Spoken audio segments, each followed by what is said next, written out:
Bonjour à tous. Bonjour à tous. Climate Change souhaite remercier tous les panélistes aujourd'hui qui vont permettre de tenir ce septième atelier sur l'accès aux données d'adaptation pour les acteurs africains. On remercie également du coup tous les participants qui se connectent actuellement et enfin notre interprète qui va nous permettre de tous nous comprendre en direct. Alors moi je suis Amaury Parel, je coordonne les activités de l'Observatoire Climate Change. Un petit rappel sur ce qu'est Climate Change, c'est une association internationale fondée en 2015 en amont de la COP21. L'idée de Climate Change, c'était de réunir tous les acteurs non étatiques dans leur diversité pour qu'ils travaillent ensemble autour de thématiques clés pour la lutte contre le changement climatique et l'adaptation au changement climatique. Alors, pour cette mise en relation et ce travail collectif, on dispose de plusieurs outils, donc un portail en ligne complètement traduit en français et en anglais. Ce portail, donc ce site internet comprend notamment une cartographie qui met l'accent sur les projets de terrain de ces acteurs-là, les bonnes pratiques et notamment les projets mis en œuvre sur le continent africain. Nous avons également une bibliothèque du climat et d'autres outils pour faciliter l'accès à l'information sur ces enjeux. La deuxième grande activité de notre association, c'est l'Observatoire, dont je coordonne les activités, qui publie maintenant depuis 3 ans un bilan annuel de l'action climat, qui analyse et synthétise les actions des entreprises, des collectivités territoriales, de la société civile, des acteurs de la finance, des universités, etc. etc. Le tout, encore une fois, en français et en anglais. Et enfin, nous organisons également des sommets annuels où nous pouvons, à cette occasion, réunir toute notre communauté en amont des COP. Ces dernières années, c'était surtout des sommets régionaux africains, qui étaient aussi l'occasion pour les membres africains de Climate Change et les membres des coalitions africaines de se réunir et d'avancer sur la mise en œuvre des feuilles de route thématiques. Alors cette année, pour des mesures qui nous semblent maintenant tous évidentes, nous n'avons pas pu organiser le 3e sommet africain prévu à Kigali. Donc pour cette raison, nous organisons une série d'ateliers virtuels qui nous permet de continuer à mobiliser cette communauté et à faire travailler ces coalitions malgré l'absence de rencontres présentielles. Alors cet atelier numéro 7 est un peu spécial puisqu'il est intégré au programme de la Climate Week de New York, d'une part, et d'autre part, c'est aussi un atelier qui fait partie d'une petite série d'ateliers sur l'accès aux données climatiques pour les acteurs africains. C'est en effet une réflexion et un thème que nous travaillons à l'Observatoire depuis 2018, depuis le sommet Climate Change Afrique à Abidjan, et auquel contribuent beaucoup de nos partenaires, comme Sustainable Energy Africa, CGLU Afrique, CDP, ADEME, Association de Bilan Carbone et d'autres. Alors, pour retracer un peu l'historique de cette réflexion, en 2018 à Abidjan, on avait organisé une première session qui avait été ouverte par le Centre régional de collaboration de Lomé. À l'occasion de cette première session, on avait pu identifier les principaux enjeux qui étaient liés aux données climat sur le continent africain, tels que l'accès fluctuant et la disponibilité des données entre secteurs, entre les différents pays, mais également entre les territoires, les collectivités territoriales et les territoires. On avait également aussi relevé la réticence de certains gouvernements nationaux à partager des données avec les acteurs locaux. Également, on avait également souligné le manque d'intégration des organisations de la société civile, qui détiennent beaucoup d'informations et de données de par le nombre de projets qu'ils peuvent mettre en œuvre. Donc leur manque d'intégration dans les planifications climat locales et nationales. En 2019, lors du 2e sommet Climate Change Afrique à Accra, au Ghana, on avait pu approfondir les discussions pour parvenir à une compréhension commune des obstacles actuels à la collecte des données, au niveau sectoriel, local, même national. Et on avait pu déjà identifier quelques outils de coopération et des expériences qui pouvaient être partagées au sein de notre communauté Climate Change africaine et répliquées. Pour continuer cette réflexion en 2020, on vous propose du coup une série de 3 petits ateliers. Donc le premier est aujourd'hui même. Le second sera le 29 octobre sur les données d'activité et d'émissions de gaz à effet de serre. Et un troisième sur les facteurs d'émission et les méthodes de calcul en début 2021. Ces 3 ateliers, donc adaptation, atténuation et méthodologie et facteurs d'émission, ont quand même des objectifs communs entre eux. Le premier, c'est d'identifier des initiatives africaines qui contribuent à améliorer l'accès aux données climatiques et leur gouvernance pour ces acteurs eux-mêmes. C'est ce qu'on va essayer d'explorer aujourd'hui aussi avec nos panélistes. Le deuxième objectif, c'est d'explorer des pistes concrètes pour nous pouvoir faciliter un travail collectif entre ces acteurs, offrir un espace de collaboration dont la forme reste encore à trouver, à discuter aujourd'hui et dans les prochains ateliers. Donc pour le moment, ce sont ces ateliers-là, mais on peut voir plus tard aussi comment faire améliorer cet espace de collaboration. Et enfin, le troisième objectif, c'est de capturer les principaux enseignements et les principes pour formuler une position commune de ces acteurs à des visées de plaidoyer. Voilà, donc je vais laisser la parole tout de suite à notre modératrice qui est experte en adaptation au changement climatique, notamment en Afrique de l'Ouest, et qui travaille pour l'entreprise Projection Climate Change, enfin Projection CC. Voilà, donc je donne la parole à Vanessa Lobin. Bonjour, merci beaucoup à Amaury pour l'introduction. Bonjour à tous les participants et participantes. Je rappelle juste qu'une interprétation, une traduction anglais-français est disponible. Il suffit d'appuyer sur le petit bouton interprétariat dans votre écran d'accueil Zoom. Donc, n'hésitez surtout pas à le mettre en place.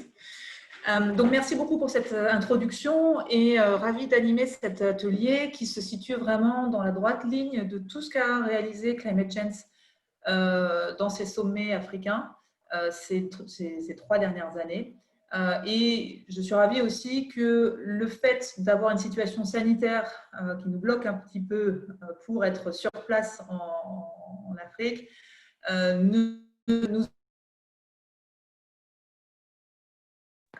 nous empêche pas malgré tout de nous réunir et d'échanger sur ces sujets absolument cruciaux autour des données climat.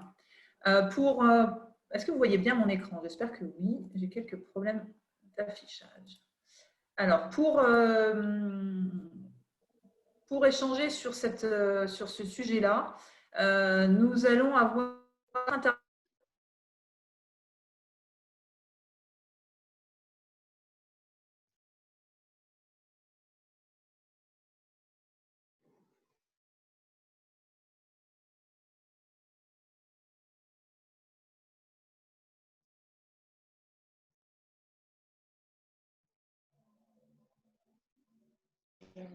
Oui, je pense qu'on a un petit problème de connexion avec Vanessa Lobin. Donc je pense qu'elle s'apprêtait à dire que pour discuter de ce thème, nous avons invité du coup 4 personnes qui représentent différentes échelles géographiques. Nous allons commencer par l'échelle régionale avec le CDP et Catherine Ingham. Ah, je suis retournée, je suis revenue, Voilà. excusez-moi. J'étais en train d'introduire nos panélistes et d'expliquer qu'on allait aller de l'échelle régionale à l'échelle locale. Je te laisse terminer. Il me semblerait que j'ai un problème de connexion Internet de mon côté. Je suis en Bretagne, en France, donc le réseau breton n'est pas toujours très bon. Donc, les 4 intervenants. Donc, il y a Catherine Hayam qui est… Alors,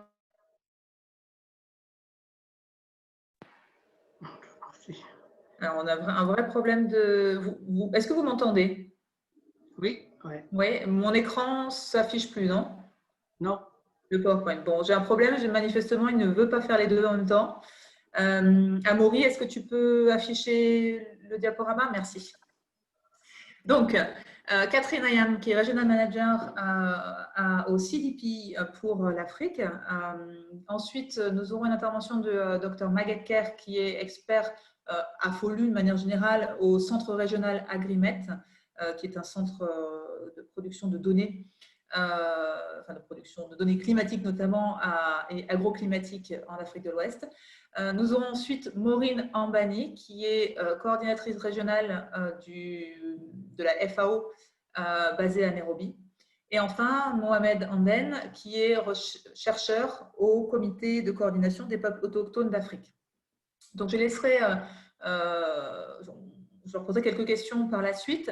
Ce que je vais tâcher de faire dans un premier temps, c'est déjà de poser le contexte qui est issu des réflexions que nous avons déjà eues dans le cadre des sommets Climate Change par le passé. Et voilà. Donc, poser ce contexte-là pour vraiment ensuite pouvoir aller approfondir un certain nombre de points. D'abord, la question, une des questions principales, quels sont les enjeux par rapport aux questions d'adaptation, de l'accès aux données d'adaptation pour les acteurs non étatiques. Selon les ateliers qui ont eu lieu ces 3 dernières années, il y a 3 principales problématiques. D'abord, l'accélération et l'amélioration des mesures d'adaptation localement. Ensuite, le fait de s'assurer de la prise en compte effective du risque climatique dans les décisions d'investissement. Et enfin, informer et alerter de la survenue des impacts, donc à travers notamment les systèmes d'alerte précoce. Donc, ça doit être aussi des systèmes de production de données climatiques dynamiques. Par rapport à la question de l'accélération et l'amélioration des mesures d'adaptation localement, le fait d'avoir davantage accès aux données climat permet 3 choses. D'une part, le fait de réduire le niveau d'incertitude qui est inhérent aux projections climatiques. Donc, plus on avance sur la production de données, plus on réduit ce niveau de certitude et on peut prendre des décisions robustes par rapport aux investissements et aux projets climat, d'adaptation au changement climatique. Le deuxième axe, c'est le fait de rendre très largement accessible l'information pour changer d'échelle pour l'action locale, c'est-à-dire ne plus parler de projet pilote, mais tâcher de renforcer, de changer, d'accélérer l'action sur le terrain. Et enfin, entrer dans une dynamique d'amélioration continue et réajuster les mesures d'adaptation en fonction de leur impact réel et de la réalité des changements climatiques à l'avenir. Sur la question de la prise en compte du risque climatique dans les décisions d'investissement, il y a deux enjeux spécifiques pour les acteurs non étatiques. C'est le fait de pouvoir concevoir des projets climato-compatibles aujourd'hui, mais aussi dans 20-30 ans, donc prendre en compte effectivement ces futurs climatiques pour pouvoir concevoir les projets. Et puis, il y a un aspect très pragmatique qui est le fait de se conformer aux exigences de plus en plus importantes des financeurs. Je ne l'ai pas dit, mais n'hésitez pas au fur et à mesure de l'atelier à mettre vos questions dans la barre de chat. N'hésitez pas à réagir directement de façon après à ce qu'on puisse laisser un temps après les interventions de nos intervenants pour qu'ils puissent répondre à vos questions. Donc voilà les enjeux principaux pour les acteurs non étatiques. Vous en avez certainement d'autres, mais j'ai essayé de résumer par rapport à ce qui avait déjà été dit dans les ateliers Climate Change précédents. Si on essaye d'aller plus précisément dans le détail de la façon dont on produit, on analyse et on utilise une donnée liée à l'adaptation. Donc, il y a ces 3 étapes-là, la collecte, l'analyse, l'usage des données d'adaptation. Donc, quand on dit données d'adaptation, ça va être des données liées à des données météorologiques, ça va être des données d'ordre hydrologique aussi.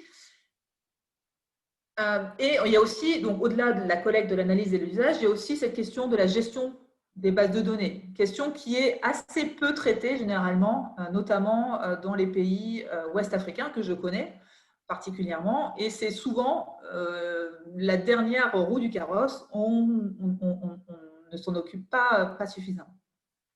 Donc concernant la collecte, donc qui fait de la collecte de données? Il y a bien sûr les acteurs étatiques, donc les instituts de recherche, mais il y a aussi tous les acteurs locaux, les collectivités, les communautés, qui, elles aussi, finalement, produisent de la donnée climat, la donnée qui va permettre de faire de l'adaptation. Et parfois, ça vient aussi pallier le manque de données climatiques dites scientifiques dans de nombreux pays. Ça vient finalement valider l'adéquation des modèles climatiques pour lesquels on manque de données météorologiques et ce discours rétrospectif sur l'évolution du climat et tout ce qui a trait au suivi des bioindicateurs par les communautés va permettre aussi de corroborer les données scientifiques sur lesquelles parfois il y a des trous. Cette collecte-là, elle est aussi faite par des porteurs de projets, par des instituts de recherche qui ne sont pas des instituts de recherche étatiques, et donc ils créent aussi de la donnée. Donc de ce point de vue-là, selon nous, selon la réflexion qui a été menée jusqu'ici dans Climate Change, il y a deux questions principales qui se posent. C'est d'une part, quelle est l'articulation avec les acteurs étatiques de toute cette collecte-là de données, de cette création de données. Amaury, tu peux appuyer. Et d'autre part, comment la parole, et notamment la parole qualitative des communautés, est enregistrée au-delà des données quantitatives. Donc, cette question de la parole qualitative, de la donnée qualitative, elle est, à mon sens, pour ma part, clé dans la suite des stratégies d'adaptation des pays, notamment en Afrique. Ensuite, quand on passe sur la partie analyse, entre les deux, entre la question de la collecte et de l'analyse, il y a évidemment la question des moyens techniques, financiers et humains. Et donc se pose aussi la question par rapport aux acteurs non étatiques, c'est comment ces acteurs non étatiques font pression pour que davantage de moyens soient mobilisés pour cette question de la collecte et de l'analyse des données pour l'adaptation. Parce qu'il y a des vrais trous dans la mobilisation de moyens. Donc, quel peut être le rôle des acteurs non étatiques de ce point de vue-là? Et enfin, dernier palier, c'est la question de l'usage.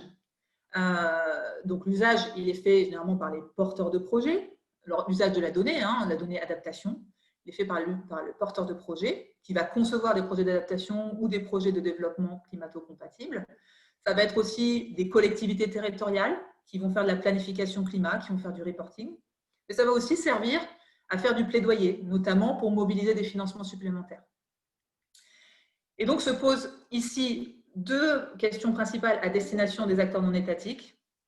La première, c'est comment la donnée analysée par les instituts de recherche, généralement on va être sur un niveau d'analyse qui nécessite des compétences fines de modélisation, mais comment cette donnée analysée, elle est transformée en information compréhensible et utile par les acteurs, et comment cette donnée analysée, elle permet de limiter les risques de mauvais usage, et en particulier de limiter la maladaptation dans les projets. Donc il y a vraiment une question liée à la façon dont la donnée analysée est vulgarisée et formulée pour un usage d'un porteur de projet. Et dernière question, c'est la question de l'accessibilité de la donnée. Donc, comment l'information est rendue accessible pour les usagers, et en particulier pour les acteurs non étatiques qui n'ont pas forcément toujours des moyens pour acheter de la donnée ou pour générer des projections climatiques, des modèles climatiques. Donc, il faut que cette donnée-là, elle soit disponible. Alors, je vais donner la parole à nos intervenants, mais avant cela, je vous propose un petit vote. Amaury, tu peux passer. Un petit vote pour établir déjà, selon vous, quelles sont les priorités liées à cette question des données d'adaptation en Afrique. Pourquoi vous posez la question? Parce que cet atelier qu'on est en train d'avoir, son objectif, c'est aussi de préciser quels pourraient être les axes de plaidoyer communs entre tous ces acteurs non étatiques qui participent en vue d'améliorer le cadre de production et d'analyse des données d'adaptation. Donc, pour voter, je vous propose de vous rendre sur le site www.menti.com avec le code 3725005. Vous avez tout sur le diaporama. Et de voter concernant ces priorités. Et on regardera à l'issue des interventions des 4 intervenants quelles sont, selon vous, les priorités. J'en profite aussi par la même occasion pour vous dire que dans ce questionnaire Mentimeter, on vous propose aussi de partager avec nous les bonnes pratiques dont vous avez connaissance en Afrique concernant ces aspects liés à la collecte, à l'usage, à à la collecte, à l'analyse, à l'usage et à la gestion des données liées à l'adaptation. Donc, Amaury, tu peux avancer juste un tout petit peu. Donc, à travers le sondage Mentimeter, vous pourrez également nous proposer des bonnes pratiques qui seront ensuite, qui pourront être par ailleurs publiées sur le site de la cartographie de Climate Change. Voilà, j'espère pas trop longue pour cette introduction. J'espère que c'est clair pour la question du vote. Et donc, je vais donner la parole à Catherine Anayam. Catherine, vous êtes là? Are you here? Hi, Vanessa. Yes, I can. Bonjour, Vanessa, je suis là. Donc, je vais vous laisser intervenir donc, sur le rôle Now, le CDP dans le cadre de cette production de données liées à l'adaptation, avec 3 questions principales. Puisque le CDP parle sur le fait urbain, hein, sur les villes. Donc, comment aujourd'hui les villes créent de la donnée sur l'adaptation, comment elles créent ou comment elles obtiennent la donnée sur l'adaptation et sur le reporting de leurs risques, et quels sont les obstacles principaux qu'elles rencontrent aujourd'hui dans leur collecte de données. Et selon vous, qu'est-ce qui pourrait être amélioré dans le cadre de cette collecte et de l'analyse des données, de façon à renforcer les capacités d'adaptation des territoires urbains en Afrique. Great, thank you, Vanessa. And I have merci Vanessa. J'ai donc une présentation que j'ai préparée qui adresse justement ces 3 points que vous venez de mentionner. Donc, je vais maintenant partager avec vous mon écran.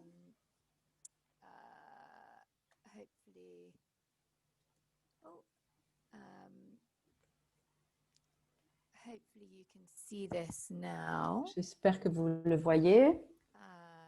Do you see my presentation? Est-ce que vous voyez ma présentation? OK, parfait. Merci encore de m'avoir invité à participer à cet atelier aujourd'hui. Rapidement, donc je vais aujourd'hui d'abord me présenter, et présenter l'association pour laquelle je travaille, CDP, et je vais parler également du genre de données d'adaptation que nous collectons sur les données disponibles et le cadre qui nous permet de comprendre les villes en Afrique, mais également partout dans le monde, et de comprendre à quoi ressemble l'action climat, quels sont donc les défis, les barrières, les obstacles. Donc, je vais parler de certaines de ces barrières, de certains de ces défis, et pour voir si certains des acteurs urbains ont pu avoir accès aux données dont ils ont besoin avec un long terme. Je vais parler également de quelques exemples de villes qui ont réussi justement à intégrer les données d'adaptation dans leur planification. Et puis rapidement, je vais expliquer comment les gens peuvent justement accéder à ces données. Alors, comme je l'ai dit, CDP, c'est une organisation non gouvernementale. Nous travaillons avec des acteurs non étatiques pour mesurer l'impact environnemental. Nous avons travaillé avec 850 villes l'an dernier pour vraiment les aider à accéder aux données, pour prendre les bonnes décisions en ce qui concerne l'action climat. En 2018, nous avons été également avec ICLEI, nous avons collaboré avec ICLEI pour fusionner notre système avec le leur. Donc, plusieurs exemples que je vais vous donner aujourd'hui sont en fait des villes qui ont été soutenues par ICLEI. Alors, CDP pose quelques questions clés concernant donc les données avec les acteurs avec lesquels nous travaillons, c'est-à-dire d'abord on leur demande qu'est-ce qu'ils font en ce moment pour réduire les risques et quelles sont les vulnérabilités, pour faire une évaluation des risques et des points de vulnérabilité, quelles sont les probabilités, les conséquences des risques. Nous parlons également des capacités d'adaptation à ces risques et puis à partir de là, nous les encourageons à soutenir les villes pour développer des plans d'adaptation et de prendre des mesures d'adaptation et d'avoir des objectifs d'adaptation. C'est ce que nous faisons donc à CDP. En 2018, nous avons demandé aux villes de nous faire le rapport et de nous dire quels étaient donc les obstacles, les barrières à l'adaptation pour pouvoir justement intégrer les mesures d'adaptation dans leur ville et dans les villes. Vous voyez ici qu'il y a beaucoup de villes beaucoup d'obstacles que les villes nous ont mentionnés. 2 villes ont pu identifier, par exemple, un problème d'accès aux données. Donc, nous savons que cela, c'est important pour les gens qui doivent prendre des décisions. Mais c'est quelque chose que peu de décideurs ont accès pour l'instant à ces données, justement. En 2019, nous avions environ une cinquantaine de villes qui nous ont répondu et donc 62% d'entre elles ont pu parler de leur bilan de vulnérabilité. Nous savons que ce genre de rapport peut réellement soutenir les villes pour les aider dans leur logistique, pour évaluer justement l'impact des changements climatiques et comment réagir. Mais bien que 62% seulement des villes africaines avaient eu ces bilans, plus de 90% des villes ont pu identifier les défis du climat, des changements climatiques. Ce que cela veut dire, c'est-à-dire que les villes sont vraiment tout à fait au courant des changements et des risques, mais elles ne sentent peut-être pas toujours que c'est quelque chose de primordial. Elles ne se sentent pas forcément toujours en mesure d'accéder aux bonnes données ou à des données qui soient complètes sur la question de la vulnérabilité. Dans bien des cas aussi, les villes ne sentent pas forcément qu'elles ont toujours l'expertise pour intégrer ces données lorsque les données sont disponibles, bien sûr.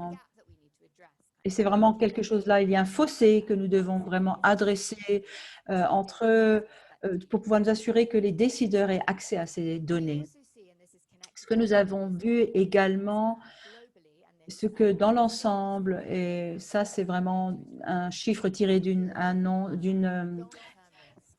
quelque chose de global, souvent les risques à long terme sont souvent sous-évalués par les villes. Oui, en fait, les villes qui ont pu faire des bilans sont plus à même de regarder les risques à long terme pour voir comment s'adapter à long terme. Mais dans l'ensemble, ce que nous voyons, c'est qu'il y a beaucoup de villes qui ont fait des bilans ou des évaluations à court terme plutôt. Et donc ça, ce sont les différents degrés d'évaluation par rapport au long terme, au moyen terme et au court terme. Donc, ce n'est pas toujours suffisamment évalué. Donc, c'est une interprétation, bien sûr, mais je pense qu'une des raisons pour cela, c'est peut-être un manque d'accès, un manque de confiance aussi dans les données. Donc, ce dont tu parlais, Vanessa, c'est-à-dire l'interprétation, comment être sûr de comprendre réellement les données d'adaptation, les données sur les risques. C'est-à-dire que nous devrions peut-être avoir différents scénarios pour pouvoir justement planifier les actions. Bien sûr, il y a eu beaucoup d'obstacles à l'accès aux données, aux données d'adaptation et le fait d'inclure ces données dans les décisions. Nous avons quand même vu quelques bons exemples. Donc, sur une évolution assez réussie, donc nous avons pu justement tirer quelques points clés. Il y a beaucoup d'autres choses bien sûr à dire, mais je n'ai pas suffisamment de temps. Je vais essayer d'être brève. Donc, à partir des approches qui ont réussi réellement, et nous avons tiré quelques points essentiels, c'est-à-dire la collaboration avec les gouvernements, de pouvoir travailler avec les acteurs gouvernementaux. Et ça, bien sûr, cela a permis aux villes, effectivement, de développer une meilleure compréhension des besoins d'adaptation dans la ville, bien sûr. Nous avons également vu des villes qui ont travaillé avec des acteurs externes également. Un exemple, par exemple, la ville de Maroni, là où nous avons utilisé une méthode pour mettre en place ce projet. Et une partie de ce process, c'est justement de faire une auto-évaluation par les membres de la ville et d'évaluer justement les risques que la ville ainsi que pour que les acteurs de la ville n'ont pas eu l'impression d'avoir suffisamment de données pour faire cette auto-évaluation justement par eux-mêmes. Ils n'avaient pas suffisamment confiance en eux-mêmes. Donc, ils ont invité à ce moment-là d'autres instituts, des acteurs externes pour contribuer à cette auto-évaluation. Ça a été leur manière de collaborer pour pouvoir justement pleinement intégrer les données et pouvoir justement inclure les résultats de cette analyse. Nous avons vu aussi beaucoup de villes, en dehors même de cet exemple que je vous ai donné de Moroni, qui ont fait appel à d'autres acteurs avec des approches également participatives, en faisant appel aussi à la communauté environnante pour les inclure dans le processus, pour que les personnes puissent vraiment mieux comprendre les expériences vécues sur le terrain et prévoir les choses pour l'avenir. Donc, en incluant la participation de ces communautés. Et puis, le dernier exemple que j'aimerais partager avec vous,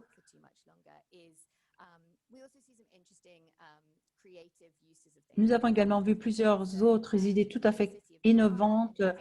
Au Mozambique, par exemple, à Nacala, qui a travaillé sur ce problème et qui cherchait vraiment des données pour comprendre les tendances dans le changement climatique. Donc, ils sont allés sur un open source à l'université de Cape Town. Il n'y avait pas forcément de données spécifiques pour leur ville, la ville de Nacala, sur ce site, parce qu'il n'y avait pas d'autres stations climatiques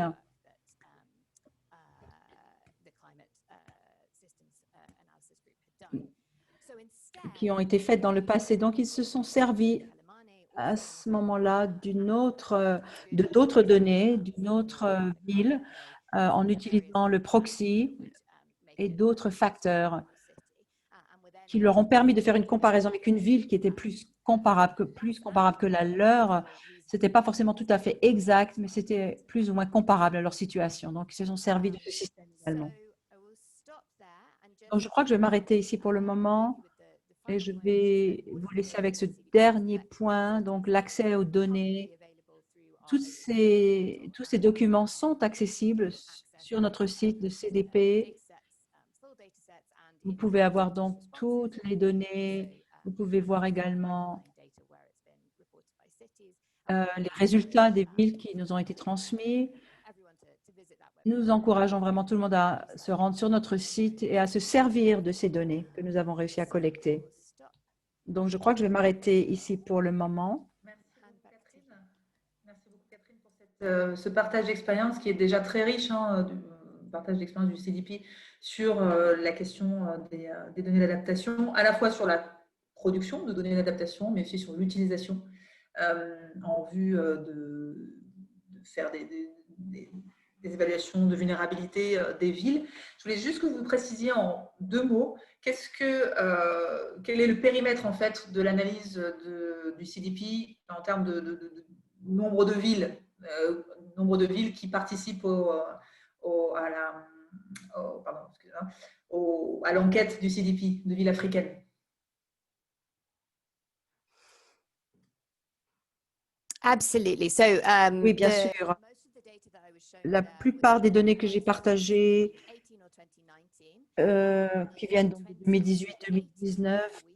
2018, nous avons une 50aine de villes qui ont, ou un petit peu moins de 60, et en 2019, 48 villes ont participé à l'enquête sur tout le continent africain, du nord, du sud, etc. Nous sommes donc plutôt sur des villes de taille assez importante déjà.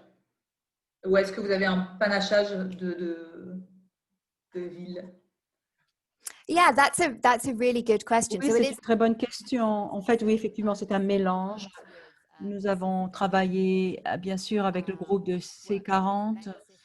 Nous avons donc travaillé avec des grandes villes, des métropoles, des grandes métropoles pour les aider à gérer les changements climatiques. Donc, beaucoup de ces villes qui ont participé sont vraiment de grandes capitales, de grandes villes, mais nous avons également un nombre de villes plus petites qui nous ont donné leurs données. Je crois qu'en 2019, nous avions 3 districts de Yaoundé qui ont envoyé leur rapport. Donc, ça varie en fait. Nous apprécions bien sûr le fait que de grandes villes qui ont plus de ressources et qui sont plus avancées, bien sûr, en termes d'accès aux données que les plus petites villes. Ils ont plus d'accès aux différents acteurs avec qui ils peuvent travailler. Ils ont peut-être aussi plus d'intérêt manifesté par les gouvernements, etc. Mais d'un autre côté, les villes de toute taille, bien sûr, ont à faire face à ces questions de changement climatique. Et les plus petites villes, bien sûr, ont le plus de difficultés à gérer cela. Donc, nous travaillons avec les villes de toute taille et pour essayer de réfléchir ensemble comment parer à ce problème. Je vais passer la parole, on va passer du côté plutôt rural, en donnant la parole à Maguette Kerr, Dr Maguette Kerr du Centre régional Agrimet, avec une question par rapport à la production de données qui est faite par le Centre régional Agrimet, donc c'est un peu le mandat. Comment ces données sont partagées et sont formatées selon les besoins des usagers, et en l'occurrence, les usagers pour le Centre régional Agrimet, c'est plutôt des agriculteurs. Est-ce que vous pourrez nous présenter brièvement quelle est l'expérience du Centre régional Agrimet sur ce point-là?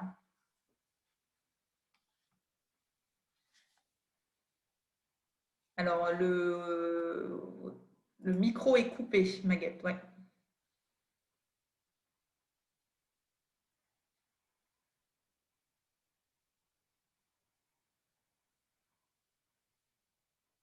Maguette? Ah, c'est bon. Oui, C'est bon, c'est bon. voilà. Alors, merci beaucoup, Vanessa, pour d'abord pour remercier le Climate Change pour l'invitation et pour avoir permis d'échanger sur cette thématique très importante aujourd'hui, qui est l'information climatique, les données climatiques pour la prise de décision, pour l'adaptation au changement climatique. J'en veux pour preuve de l'importance. Vous avez vu ce qui se passe actuellement dans la sous-région de l'Afrique de l'Ouest avec les inondations qui sont un peu partout et qui posent un certain nombre de problèmes de prévision, de disponibilité de l'information à temps pour que les gens puissent prendre des mesures à temps. Et je pense que les enjeux sont énormes. Vous avez vu dans certains pays, il y a même des discussions, l'opposition je vous connais des pays où l'opposition a pris la balle au rebond pour dire que voilà, l'information était disponible. Par exemple, au niveau du CILS, le CILS avait informé les pays, mais que le gouvernement n'a pas pris les mesures. Voilà, tout ça, ça pose le problème de comment nous aussi nous véhiculons l'information. Est-ce que l'information, est-ce que le format est bon? Est-ce que le format est adapté aux différents pays, aux différents acteurs? Excusez-moi. Pour que, effectivement, cette information soit mise à profit pour l'adaptation au changement climatique. Alors, je vais donc parler après l'introduction de la production des données au niveau du site, comment nous produisons les données, et après nous verrons quels sont les défis qui sont liés à la production et à la diffusion de l'information climatique. Alors, le contexte, nous le savons tous, hein, c'est le changement climatique, la vulnérabilité de notre pays, de notre sous-région, de l'Afrique et de notre sous-région au changement climatique. Et ça, c'est d'autant plus préoccupant que cela risque de remettre en cause tous les efforts pour la réalisation de l'agenda 2063 de l'Union africaine, qui traite de la viabilité écologique et climatique de nos économies et des communautés africaines. Et cette ambition s'aligne aussi avec les ODD, les objectifs de développement durable, notamment liés à la pauvreté, au climat, à la dégradation de l'environnement, la nécessité aussi d'action de renforcement de la résilience des populations basée sur l'intégration de l'information climatique dans la prise de décision. Ce qu'il faut noter cependant sont les faiblesses des dispositifs de collecte et de dissémination de ces données climatiques. Il y a aussi l'adoption de l'information climatique, comme je le disais tantôt, et cela, tous ces éléments empêchent notre continent, notre sous-région de répondre efficacement aux multiples défis du changement climatique, notamment dans les secteurs de production tels que l'agriculture, les domaines de la gestion de l'eau, l'érosion côtière, les risques de catastrophes d'origine climatique, les problèmes de santé liés au climat. Tous ces aspects qui sont insuffisamment évalués et inadéquatement pris en compte dans les politiques, programmes et stratégies d'adaptation de nos pays. Alors, comment le CILS produit et diffuse les données? Alors, nous avons depuis très longtemps mis en place ce qu'on appelle les groupes de travail pluridisciplinaires dans les pays. Ces groupes regroupent pratiquement l'ensemble des acteurs, des ministères, des représentants des ministères clés du développement rural, agriculture, élevage, eaux et forêts, hydraulique, donc l'ensemble des départements clés. Et ce groupe, ce GTP collecte, traite et analyse les données. Ils font même la production de l'information qu'ils diffusent dans le pays, mais aussi partagent avec la sous-région, avec les organisations intergouvernementales, avec les ONG, et même souvent au niveau international. Alors, chaque fin de décade, donc, ils font un traitement décadaire et donc produisent des informations. Chaque fin de décade, le GTP envoie des données au Centre régional Agrimet, qui, comme vous le savez, est un centre régional climatique de la CEDEAO. Nous les combinons avec nos données satellitaires pour produire de l'information climatique, sous forme de bulletins, qui sont diffusés sur la plateforme donc, du Centre régional climatique. Et nous les diffusons aussi à travers un mailing list qui comprend donc tout ce qui est organisation intergouvernementale, les ONG, les organisations de producteurs, les structures étatiques, donc l'ensemble des acteurs qui nous permettent de diffuser ces informations. Bien sûr, ça fait presque près de 40 ans que le CILS travaille comme ça et nous sommes maintenant en train de réfléchir sur l'impact réel de ce mode de production et de diffusion de l'information. Est-ce que dans les pays, vraiment, ce mode de diffusion de l'information est efficace? Est-ce que ça permet une adoption par les pays? Est-ce que ça permet la prise de décision pour l'adaptation au changement climatique? Alors, il y a un certain nombre de défis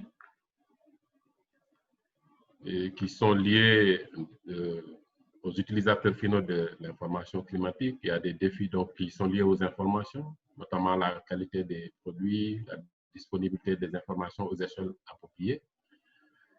Il y a des défis qui sont liés aux utilisateurs. Hein. Il y a le problème de la communication, comme je le disais tantôt, les difficultés d'interprétation de nos informations, parce qu'effectivement, dans nos services, en tout cas au niveau du CILS, c'est vrai qu'il y a des services de communication, mais la traduction des informations scientifiques en messages qui soient consommables par les acteurs, ça aussi c'est un métier et il va falloir que nos institutions se dotent d'experts dans ce domaine. Alors, la qualité de l'information, Évidemment, il faut différencier en fonction des groupes d'utilisateurs. Il faut que l'information soit pertinente, précise, récente, bien sûr, pour que ça soit, il faut qu'elle soit aussi comparable et complète. Et les défis dans ce domaine, c'est que nous avons un réseau de collecte des données qui est très lâche, clairsemé. Si vous, la carte que vous avez à droite qui vous montre un peu la distribution des stations, les stations météo en Afrique. Vous voyez qu'après la densité, on la trouve peut-être qu'au sud, en Afrique du Sud. Sinon, dans tout le reste des autres pays de l'Afrique, c'est très clairsemé. Et la courbe même qui montre un peu la dégradation de ces stations qui continuent à disparaître petit à petit. Et vous voyez que la disparition de ces stations est très forte, ce qui pose encore le problème du manque d'investissement dans les stations de collecte de données, mais aussi les difficultés dans le partage des données climatiques, le manque de collaboration entre les institutions de recherche. Tout ça sont des défis qui sont liés à la qualité de l'information climatique. L'information doit être disponible aux échelles spatiales appropriées. Bien sûr, il faut adapter l'information en fonction des zones agroécologiques. Si vous êtes la plupart de nos pays, vous avez les différentes zones agroécologiques et chaque zone agroécologique a un besoin d'information peut-être qui est différent en fonction des priorités. L'information, donc, toujours par rapport aux échelles appropriées, il faut l'adapter en fonction des types d'exploitation. Une exploitation, par exemple, les zones rizicoles, peut-être n'ont pas besoin des mêmes types d'informations que, par exemple, des zones de culture de l'arachide ou bien d'autres spéculations. Les éleveurs aussi n'ont pas besoin du même type d'information. On a vu tantôt quand on s'est déplacé avec nos étudiants dans la zone du Burkina Faso, où on voit des cheptels qui se déplacent sur des centaines de kilomètres et qui trouvent les points d'eau qui ont déjà tari. Et donc, c'est des efforts énormes qui sont déployés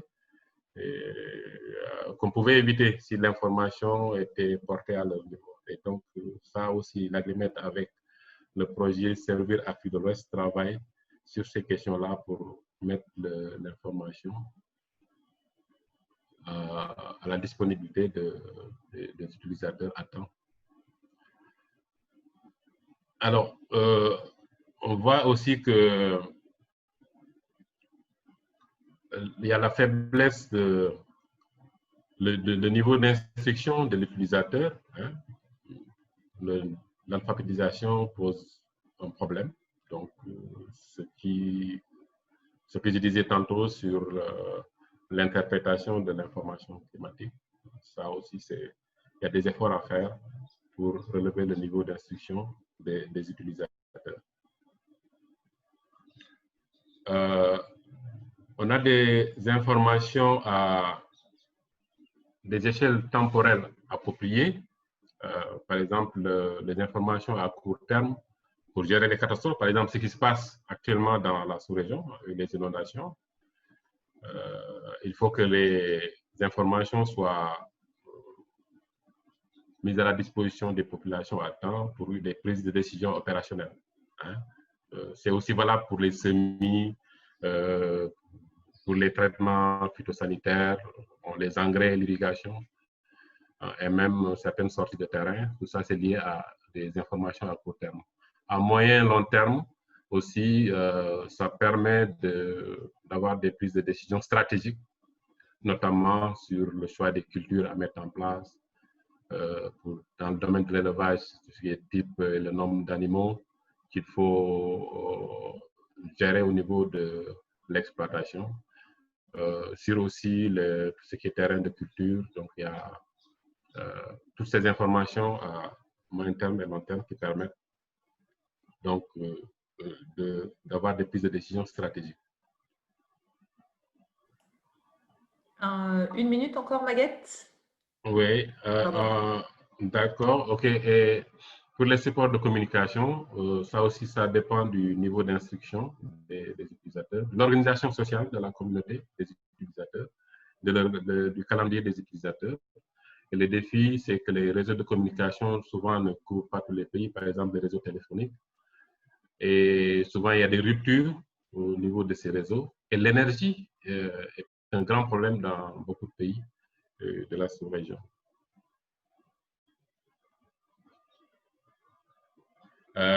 Donc, pour terminer, comme on le voit, l'intégration de l'information climatique dans la planification du développement permet d'anticiper les fluctuations climatiques quelques jours à quelques mois à l'avance, et cela peut faire une vraie différence et permet de mettre en place des stratégies d'adaptation des populations africaines au changement climatique, de constituer un premier pas pour augmenter la productivité et réduire les risques de crise alimentaire, inondation.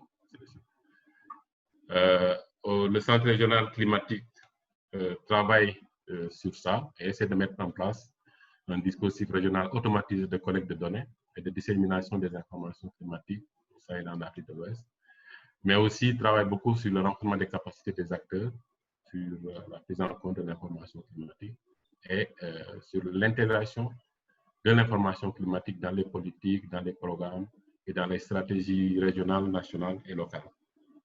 Voilà, je crois que c'est les quelques informations que je voulais partager avec vous. Bien sûr, on pourra aller beaucoup plus en détail dans les échanges, dans les discussions. Je vous remercie. Merci beaucoup, Maguette, pour cette intervention. Alors, avant de te poser une question, je voulais simplement rappeler que nous avions un système de vote en ligne, qui vous a été partagé tout à l'heure, et on vous a envoyé les détails dans le chat. Donc, c'est assez important parce que l'idée, c'est vraiment aussi de voir quelles sont, selon vous, les priorités d'action pour les acteurs non étatiques. Donc, je vous invite à remplir ce questionnaire sur www.menti.com. À cette heure-là, on a une trentaine de réponses. Je pense qu'on peut en avoir beaucoup plus pour être plus représentatif.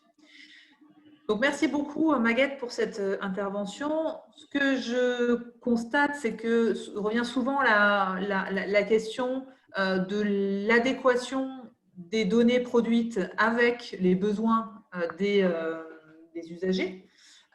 Donc, avec cette question liée voilà, au zonage agroécologique, au type de culture qui est réalisée. Donc, je voulais vraiment te demander de préciser comment vous traitez cette question-là des usages, de façon très pratique, comment vous travaillez avec les communautés, comment vous travaillez avec les organisations paysannes pour définir la façon dont il convient de communiquer et de présenter les données. Alors, notamment un participant qui demande justement, on a un niveau d'alphabétisation des communautés locales qui est faible, souvent en milieu rural. Comment, par exemple, pallier cette difficulté-là? Bon, peut-être je commencerai par cette question avant de venir à votre question. Le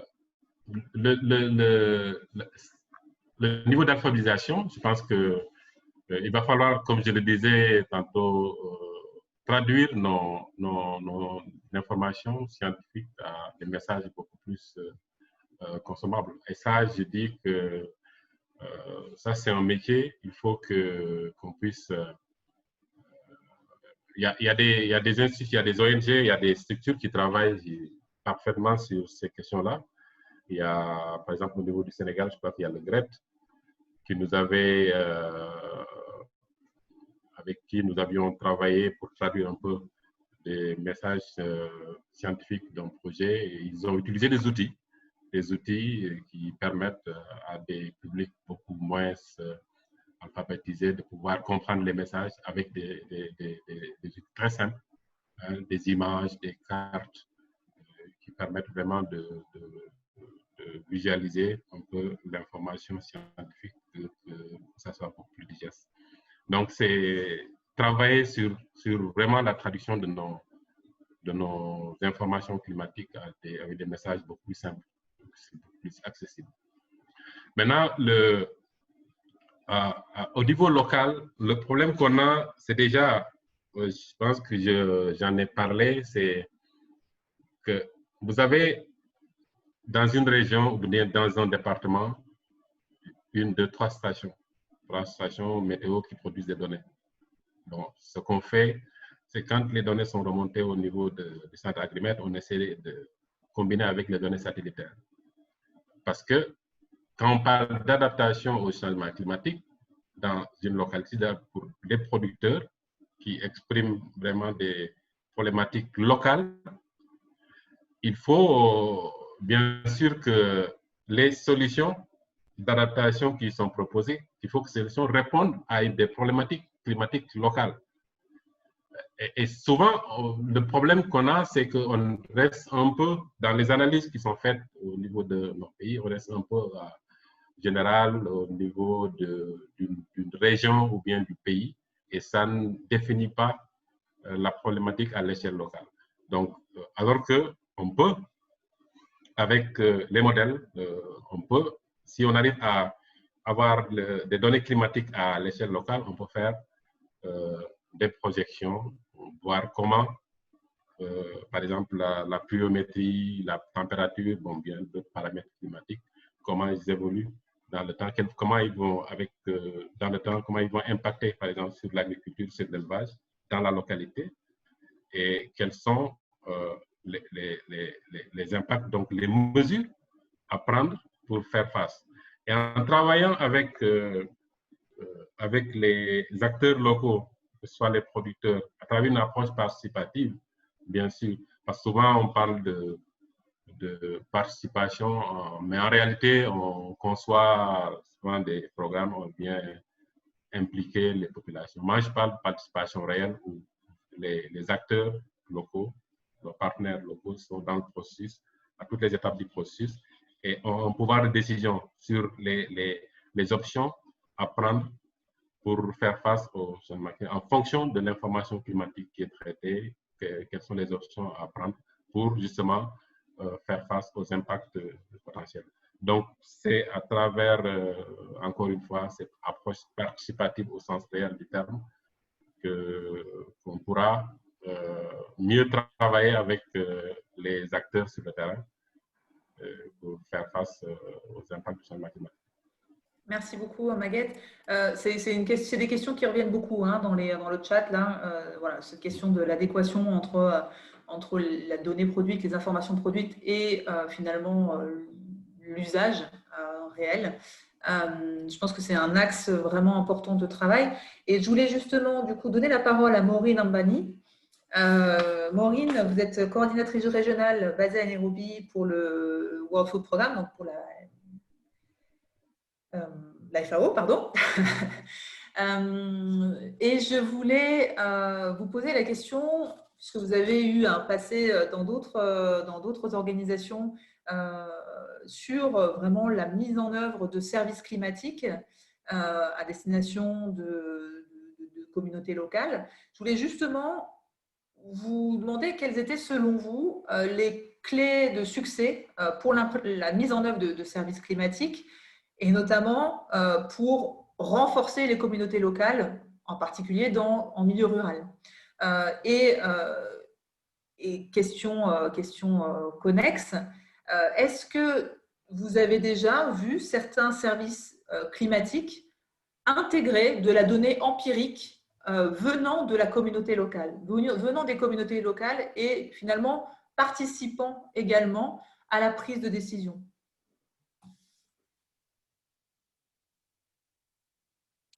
Okay, thank you very much. I hope you can hear me. Merci beaucoup. J'espère que vous m'entendez.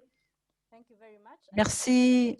J'espère que je pourrai répondre à cette question que vous venez de me poser. C'est très intéressant. Alors, bien sûr, je vais d'abord présenter le travail que nous avons fait avec CARE International. C'est ce que nous faisons en ce moment au niveau du programme alimentaire mondial.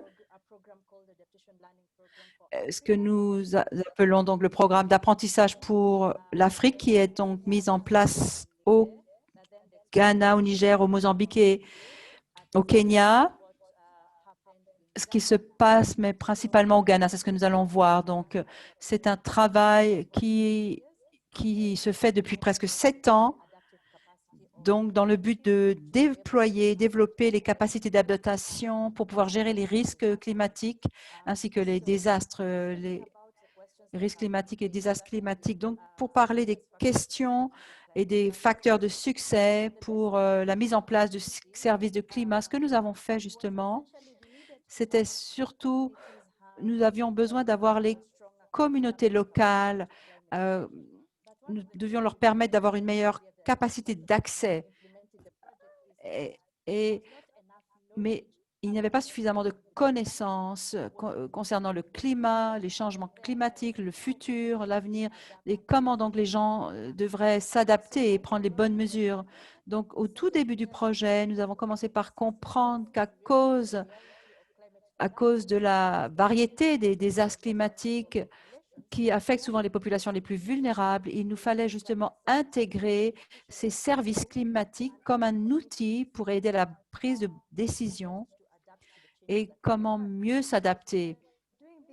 Donc, nous étions en train de faire cela à une époque où il y avait vraiment un besoin d'informations climatiques en termes de données, mais les choses n'étaient pas tout à fait bien comprises, elles n'étaient pas forcément accessibles et les gens ne savaient pas vraiment quoi faire avec les données, même lorsqu'elles les recevaient, même au niveau des ministères d'agriculture, ils ne savaient pas forcément quoi faire de toutes ces données, s'ils recevaient des données des services météorologiques au Ghana.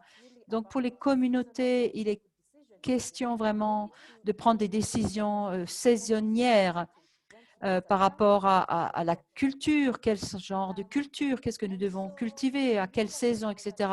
Donc, nous avons vu là une occasion de saisir l'opportunité plutôt de voir les données saisonnières pour aider vraiment les communautés dans leurs décisions. Donc, nous avons développé une approche participative, c'est-à-dire de permettre à un grand nombre d'acteurs de s'asseoir ensemble, d'abord de comprendre les services météorologiques, de savoir qui fait quoi, comment accéder à ces services, comment parler avec eux, commencer à interpréter les prévisions météorologiques. Si on nous dit 50% qu'il y aurait 50% de chances d'avoir des pluies, comment intégrer cela dans mes décisions de culture? Qu'est-ce que cela veut dire? Donc, ça a créé une sorte de forum qui a amené ensemble les services météorologiques, les autorités locales, les communautés locales, l'agriculture, les planifications des sols, etc., ainsi que des acteurs privés, des ONG, simplement de s'asseoir et de parler ensemble de ce que cela veut dire pour chacun d'entre nous, mais également amener l'information, l'expertise, la connaissance pour pouvoir interpréter cela et traduire cela pratiquement dans le contexte de chacun. C'est quelque chose que nous avons vu qui était nécessaire.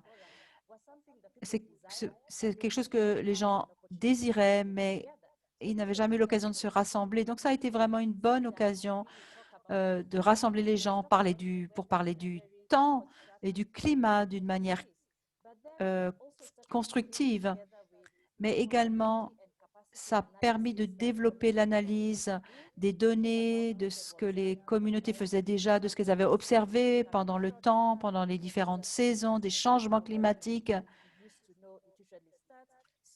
comment les choses avaient évolué au fil du temps. Par exemple, avant, ils avaient décidé de planter, de semer en juin, ils ont vu que ça ne marchait plus, donc ça permis de partager ce qu'ils avaient observé et de pouvoir anticiper en prenant les bonnes décisions par rapport aux différentes saisons et de réagir peut-être différemment en fonction des données climatiques qui leur étaient données et donc d'anticiper. Et je partage avec vous comment cela était connecté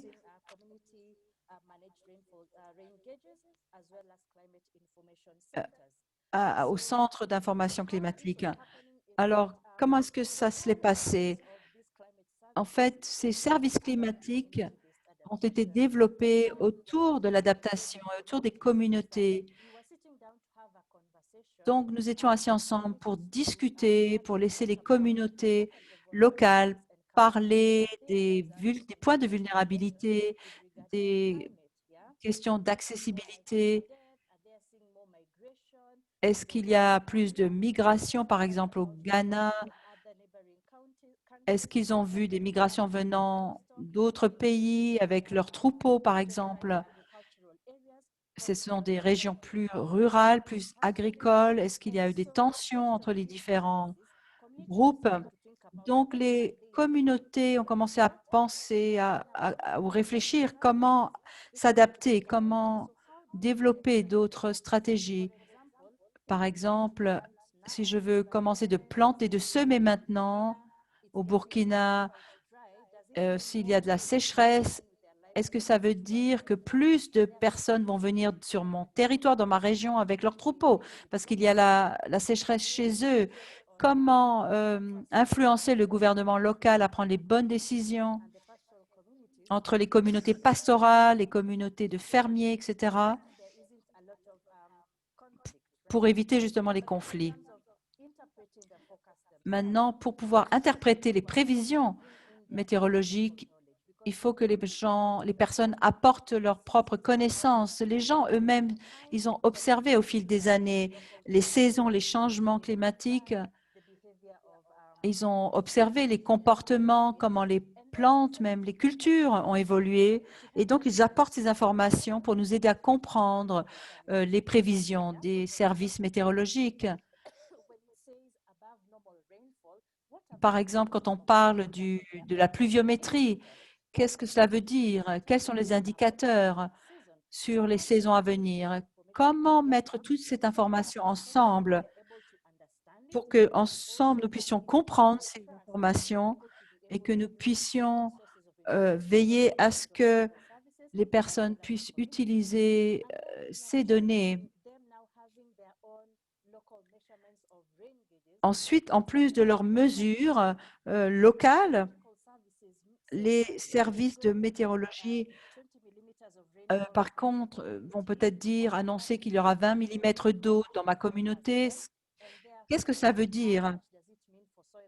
Qu'est-ce que ça veut dire pour l'humidification du sol maintenant, dans quelques semaines, jusqu'à ce qu'une certaine pluviométrie soit tombée? Comment connecter ces données par rapport à ce que j'ai reçu comme information?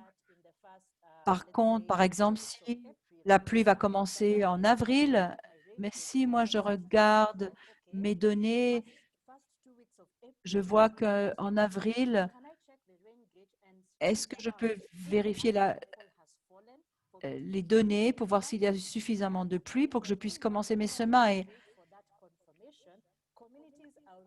Donc, les communautés utilisent déjà les prévisions météorologiques pour adapter leur plantation. Elles peuvent anticiper, elles peuvent également se mettre en contact avec les services techniques sur les différents types de semences.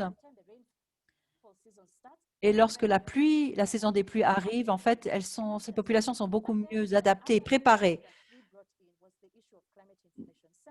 Nous avons parlé donc des centres d'information qui ont été établis par les communautés locales elles-mêmes, qui sont gérés par les communautés et qui permettent justement de diffuser cette information dans toute la communauté. Par exemple, dans une des communautés au nord du Ghana, ils ont pu établir un bureau dans un endroit bien précis Et donc, il y avait comme des haut-parleurs qui diffusaient sur le marché lorsque c'était… Donc, ces prévisions étaient diffusées par les haut-parleurs pour que les gens puissent se préparer par rapport à la saison à venir avec les prévisions de pluie et c'est-à-dire pouvoir anticiper aussi la pluviométrie ou c'est-à-dire que les gens ont pu accéder à cette information. Même si, bien sûr, la radio est un moyen de diffusion très important en Afrique, le défi, c'est que souvent, ce sont les hommes qui écoutent la radio, mais avec ces centres de météo qui diffusent par les haut-parleurs, tout le monde peut écouter l'information, même les femmes, et peuvent se servir de ces informations dans leurs décisions. Okay, good. Almost to the end. Je suis presque à la fin. Alors, en quoi ces résultats ont aidé dans la prise de décision? Parce que donc les gens avaient un meilleur accès,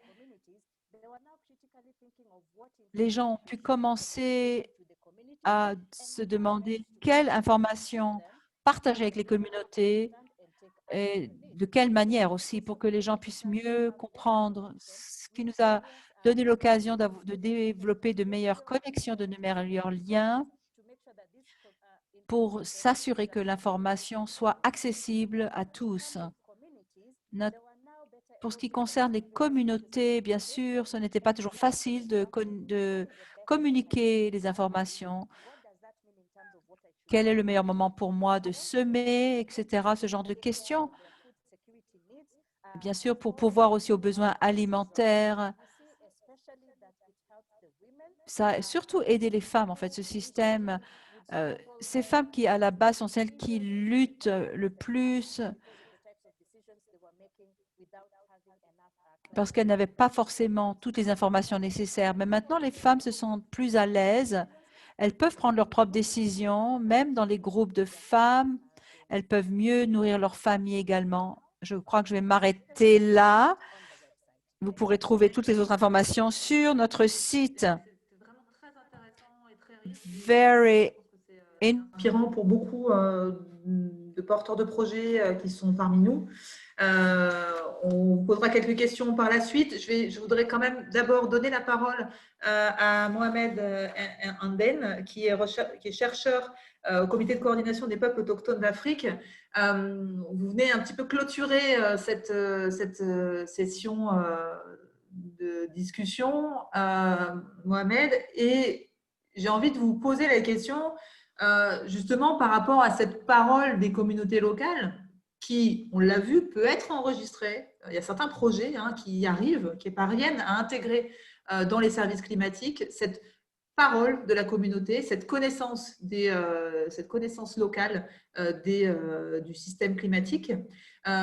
Comment vous pensez qu'on peut favoriser cet enregistrement et cet usage concret de ces données par les porteurs de projets ou les acteurs locaux? Et à votre sens, qu'est-ce qui manque aujourd'hui pour que ce soit généralisé? Mohamed, vous êtes là? Ah, si, il est là. Bon, voilà. Mohamed, je vous donne la parole. Oui, je n'ai pas entendu la question. Vous pouvez répondre. J'ai pas entendu. Alors, la question, c'était donc, vous venez un petit peu clore la discussion autour de ces questions de données. Et j'ai envie de vous poser la question sur, selon vous, puisqu'on voit bien que c'est possible d'enregistrer la parole des communautés locales sur les changements climatiques et sur l'évolution du système climatique local, comment pensez-vous qu'on puisse favoriser cette approche-là partout en Afrique? Qu'est-ce qui manque selon vous? Qu'est-ce que sont les barrières? Et bonjour. D'abord, je tiens à remercier Climate Change sur l'invitation et sur le choix de ce thème très, très important. la question de l'accès à l'information sur le changement climatique, c'est une question qui est très, très importante. Parce que la première barrière de l'accès à l'information sur le changement climatique, c'est la langue. Vous savez que les peuples autochtones, en Afrique, nous avons plus de 2000 langues autochtones. Et la plupart des pays africains ne reconnaissent pas ces langues autochtones comme langue officielle. Et donc, c'est la première barrière. C'est la raison pour laquelle nous, en tant qu'AIPAC, en tant que comité de coordination des peuples autochtones d'Afrique, on a essayé de sensibiliser la communauté internationale, la communauté africaine, l'Union africaine, de l'importance des langues autochtones africaines. Nous avons une chance très, très importante. L'UNESCO a proclamé l'année internationale des langues autochtones. Et les Nations Unies, ils ont adopté la décennie des langues autochtones. Donc, c'est une opportunité d'améliorer l'accès à l'information à travers ces langues autochtones. Vous savez que ces langues constituent un trésor des savoirs traditionnels relatifs au changement climatique. C'est la raison pour laquelle j'ai choisi un cas des savoirs traditionnels et la gestion de l'eau à travers les savoirs traditionnels. Il concerne une région du sud du Maroc, une région semi-aride qui peut être représentative concernant toute la région du Sahel qui s'étend de l'Atlantique jusqu'au corne de l'Afrique. C'est une région très, très importante qui constitue un tampon entre l'Afrique du Nord et l'Afrique subsaharienne. Donc, je ne sais pas si je peux partager avec vous mon écran, mon interprétation. On peut essayer, mais il semblerait que votre connexion Internet soit assez faible. Donc, j'ai peur que ça s'arrête. Mais vous pouvez essayer de partager votre écran, oui.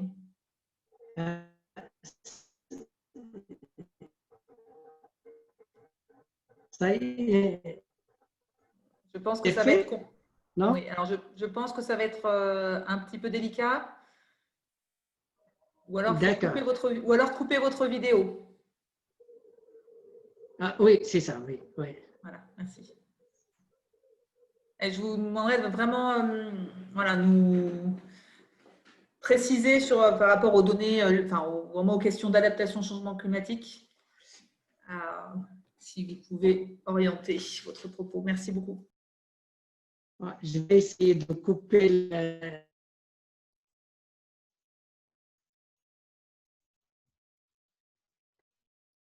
OK, ça va? Non, ça va. Oui, allez-y. OK. Donc, il y a une question qui est très importante, c'est la relation entre l'eau et l'homme. Relation entre l'eau et les savoirs traditionnels. En Afrique, nous avons 320 millions de personnes n'ont pas accès à l'eau, répondant aux normes d'hygiène de base. La mauvaise qualité de l'eau serait ainsi responsable de jusqu'à 90% des maladies sur le continent. Avec ce constat, qui constitue l'une des principales causes de la mortalité infantile dans les zones rurales. Les femmes et les filles, surtout les peuples autochtones, consacrent encore en moyenne 2 à 4 heures par jour à la corvée d'eau, les points d'approvisionnement étant parfois très éloignés. Donc, plus de 20% des ménages sont ainsi à plus de 2 heures de source d'eau. C'est la raison pour laquelle ces peuples autochtones ont un trésor de la gestion de l'eau à travers ces savoirs traditionnels. Et nous avons choisi cette région qui est une région du Maroc. Mohamed, on vous entend extrêmement mal, la connexion est vraiment mauvaise. Donc on va encore essayer un petit peu, mais j'ai peur sinon que il fasse autrement. Et je vous demanderais vraiment de centrer sur la question des données, hein, enfin de la participation finalement à la compréhension des enjeux d'adaptation au niveau local et au niveau d'adaptation au changement climatique au niveau local et au niveau national, quitte à rogner un petit peu sur le contexte, s'il vous plaît. Oui, je sais que la connexion est très faible. Donc, j'ai choisi cette région. Et donc, c'est le conseil régional de cette région. Ils ont adopté un plan territorial de lutte contre le réchauffement climatique, le PTRC. Ce PTRC a pour objectif de faire le diagnostic au niveau de la région et sortir un plan d'action prenant en considération les volets liés à l'innovation et à l'adaptation, en concertation avec les acteurs régionaux et non étatiques. Cette étude a été lancée par le Conseil régional à l'occasion de la COP 22 à Marrakech. Ils ont adopté également, ils ont valorisé les savoirs traditionnels relatifs. Donc, nous avons 3 systèmes de savoirs traditionnels de la gestion de l'eau. Nous avons le Tanast et les Agadir. Concernant le système de Tanast, ça peut être le même cas dans d'autres régions d'Afrique. Donc, c'est un système qui gère la rareté de l'eau. Donc, c'est un en cuivre percé en son fond qui permet d'entrer d'eau et un remplissage de l'eau à 15 minutes, ce qui permet un chronométrage de l'irrigation. Donc, chaque famille a le droit à l'accès à l'eau. Est géré par la communauté locale et géré par le droit coutumier. Nous avons un espace de gestion d'eau par le système traditionnel. Je ne sais pas si vous voyez l'image. Donc, nous avons un autre système qui est très important, qui est considéré comme patrimoine par l'UNESCO.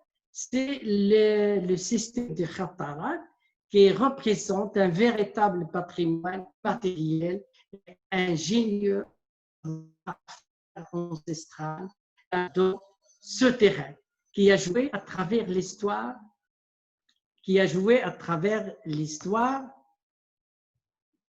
Vous m'entendez? On vous entend, mais il vaut mieux effectivement ne plus partager votre écran parce que ça prend trop de bande passante. Ah, bon, on ne vous entend plus. Bon. Ok, j'ai essayé de ne plus partager. D'accord.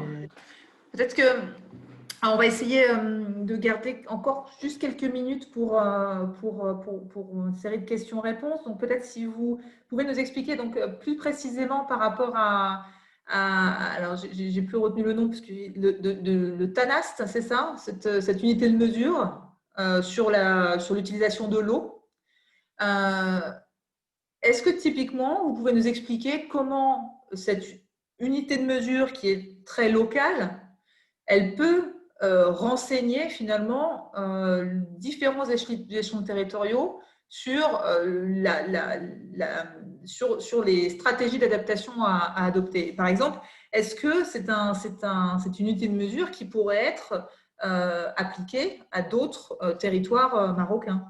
Est-ce que, comment ça peut changer d'échelle, cette unité de mesure, spécifiquement vraiment liée au territoire?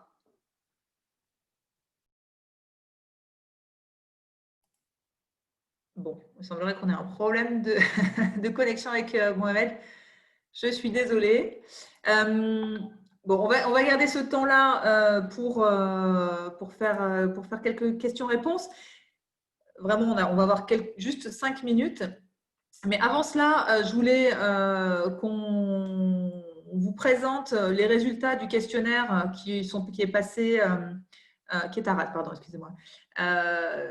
Le résultat du questionnaire qu'on vous a soumis tout à l'heure.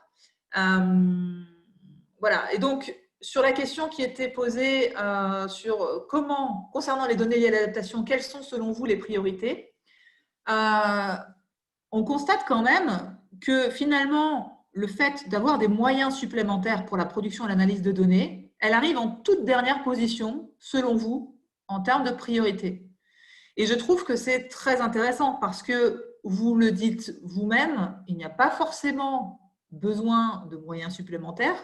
Il y en a toujours besoin, mais disons que s'il fallait prioriser, il faut d'abord prioriser en fait la question de l'amélioration de l'enregistrement des savoirs locaux des communautés, ce que nous a présenté notamment Maureen, et puis la participation, mieux participer à la définition des besoins et des usages des données d'adaptation. Et il me semble que c'est quelque chose d'assez intéressant à relever. Alors, est-ce que Catherine, Maguette, Maureen et Mohamed, si on vous a retrouvés, vous pourriez très rapidement, en vraiment quelques mots, réagir sur ce sondage? Catherine, allez-y. Go ahead. Yes, certainly. I Oui, think bien this is sûr. really C'est interesting. vraiment intéressant. C'est une question tout à fait intéressante. Merci à Climate Change d'avoir vraiment organisé cette enquête. Comme vous l'avez dit, il est clair que bien sûr, si les défis sont nombreux, comme la production et l'enregistrement des informations et des données, mais bien sûr, le plus important, c'est comment utiliser ces données. Par qui ces données seront-elles utilisées? Qui va dire quelles sont les priorités, quels sont les risques? J'ai mentionné tout à l'heure dans ma présentation que beaucoup de villes qui ont donc apporté leurs données ont eu beaucoup de succès dans leur campagne participative pour développer pas seulement des plans d'adaptation, mais pour aussi développer la manière d'évaluer les risques et les points de vulnérabilité. Quelles sont les faiblesses? Quelles sont les conséquences de certains risques? Quelles sont les capacités à réagir face à ces risques? Et donc, cette communauté qui a participé, c'est vraiment quelque chose que j'aimerais continuer de développer à l'avenir.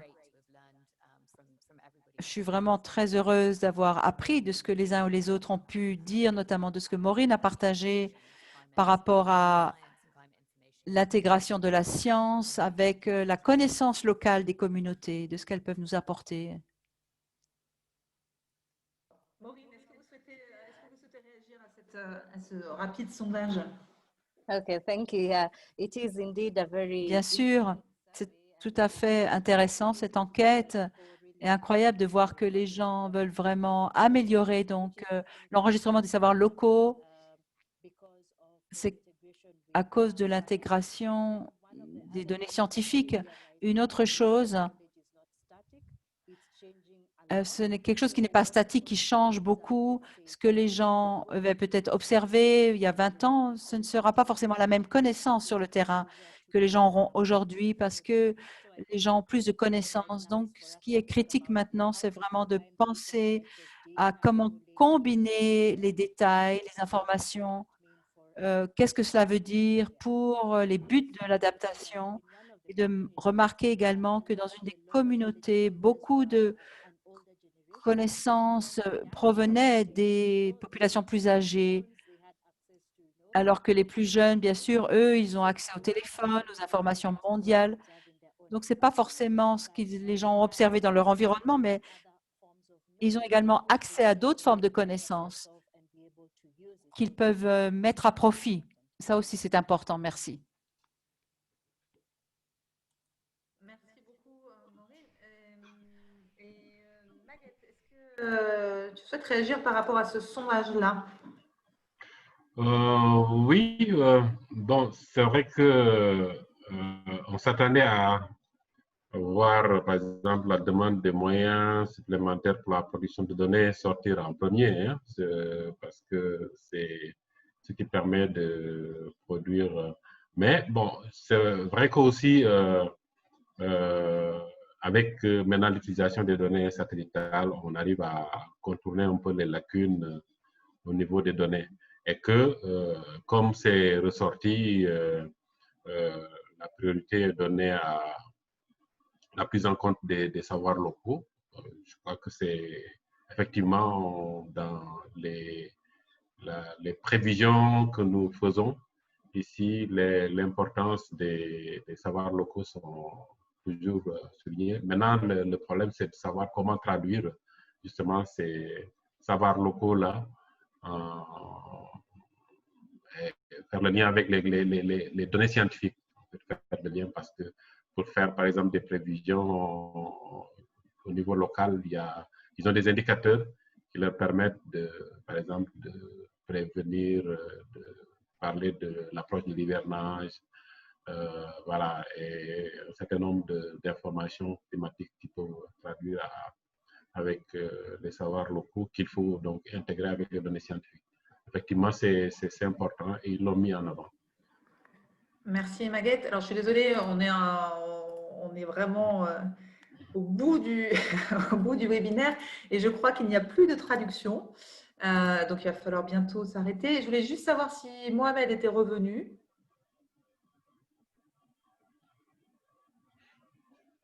Non, bon, apparemment non.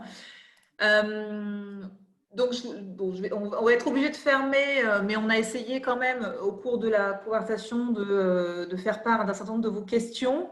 Là est en train de circuler sur l'écran les différentes bonnes pratiques que vous nous avez fait part à travers le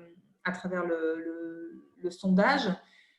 Je vous invite à continuer d'alimenter ça si c'est possible pour vous.